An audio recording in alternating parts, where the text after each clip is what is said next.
Joining us is the author of The Big Black Lie, How I Learned the Truth About Democracy, about the Democratic Party. Kevin Jackson, first of all, what do you make of the latest information from Congress that, there are increasing concerns about this possibly getting out of hand, some of this violent imagery and rhetoric?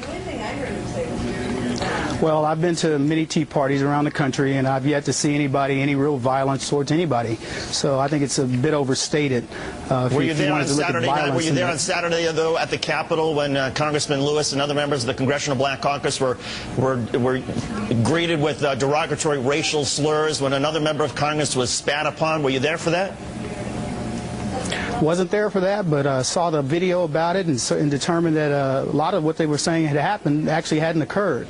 Like I said, I've been to hundreds of tea parties around the country. What I can tell you is I've never seen any blacks lynched at one of them. So that's still one of the things that's only for the Democrats to hold a distinction about. But Kevin, are you okay when President Obama, the first African-American president, is depicted the way he's depicted on some of these signs, whether it's the Hitler mustache or whether it's being depicted as like the Joker? I mean, is that okay with you? It's par for the course. Every president that's been elected has gone through something like that. Bush has been was demonized as a gorilla, as a chimpanzee, as a cowboy, cowpoke, and a host of other things. In fact, he was depicted as Hitler many, many times. I did a blog about the idea that Bush was depicted as Hitler more than Obama was. So that's just par for the course. That's what happens. One side wins, the other side goes after him. So I don't see any difference between Obama and any other president in this respect. Well, do you remember any Republican members of Congress or Republican Party officers that had bricks thrown through their front windows? I mean, that's happened now half a dozen times over the past few days.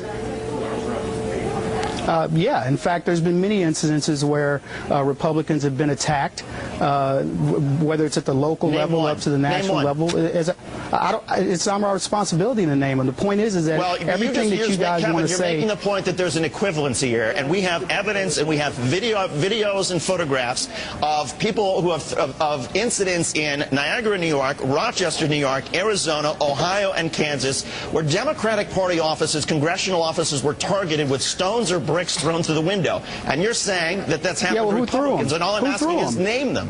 Who threw them? Or do you have the actual evidence of the people who threw them? In many cases, these are Democrat operatives that are doing a lot of this stuff. So when you can bring me evidence that says this was a Republican person, that did that, then I'll believe you. Democratic operatives who are destroying their own property so that somehow people would just, I don't know, just choose to blame them on Republicans? You really believe that? Yeah, it's kind of like when there are riots in Watts and black people go and loot their own stores and you wonder why did it happen? It's the same reason. So when you can tell me with complete evidence that the people that are doing this are Republicans, and I'll be happy to answer your question. But until then, all you've got is anecdotal evidence. Analysis is illogical. The same way that you have anecdotal evidence around the Tea Party groups and saying that everybody's a racist, when I'm an example of a person who's been to these events, not one single racial incident can I point at, and yet you want to have me here to maybe talk about how racist they are. I'm not even saying most of the Tea Partiers are racist. I'm saying that there is a racist fringe to this, and that I wish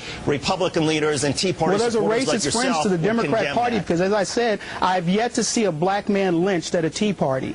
But I do know that the Democrat Party has lynched black people. So if you want to make that equivalency, then let's talk about that for a bit. Kevin Jackson. Kevin, you know I disagree with you on a lot of stuff, but I do appreciate you coming on today. My pleasure. Thank you.